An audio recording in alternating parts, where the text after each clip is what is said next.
नए युग में अंग्रेजी का दौर आया है, फिर भी भाई बंधुओं ने अपने विचारों को व्यक्त करने के लिए हिंदी को ही अपनाया है, हिंदी को ही अपनाया है।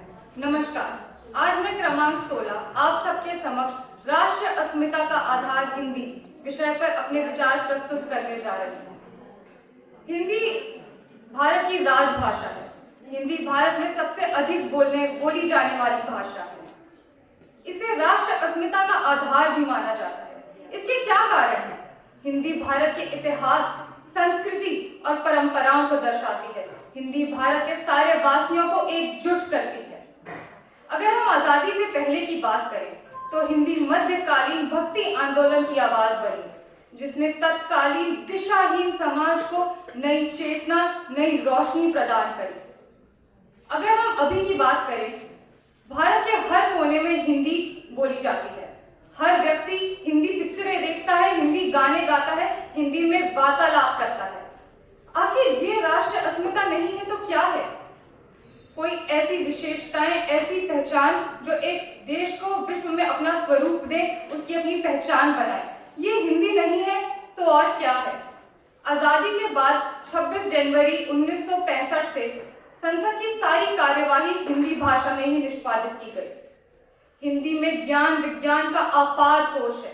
हिंदी साहित्य में अमूल कृतियां हैं।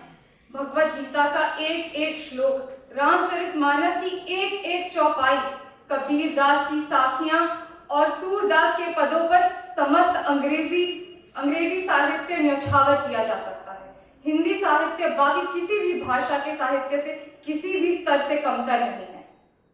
2011 में की गई देश की जनगणना के अनुसार 43.63% लोग हिंदी बोलते हैं। पूरे विश्व में 80% से ज्यादा लोग हिंदी बोलते हैं।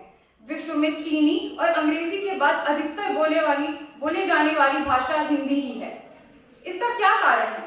अगर हम अपने देशवासियों की बात करें तो वह देश पूरे विश्व के हर कोने में जाकर हिंदी का प्रचार कर रहे हैं, उसको बढ़ावा दे रहे हैं। क्या हिंदी राष्ट्रीय अस्मिता का आधार है? ये एक जटिल प्रश्न है जिसका कोई निश्चित उत्तर नहीं है। इसका निश्चित उत्तर इस पर निर्भर करता है कि आप राष्ट्रीय अस्मिता को कैसे परिभाषित करते हैं। अंत में मैं बस यही कहना चाहूंगी, आज के पावन अवसर पर, चाहे ये अंग्रेजी का दौर है या किसी और भाषा का दौर है, हिंदी ही अपनानी है, हिंदी ही अपनानी है। धन्यवाद। जय हिंद।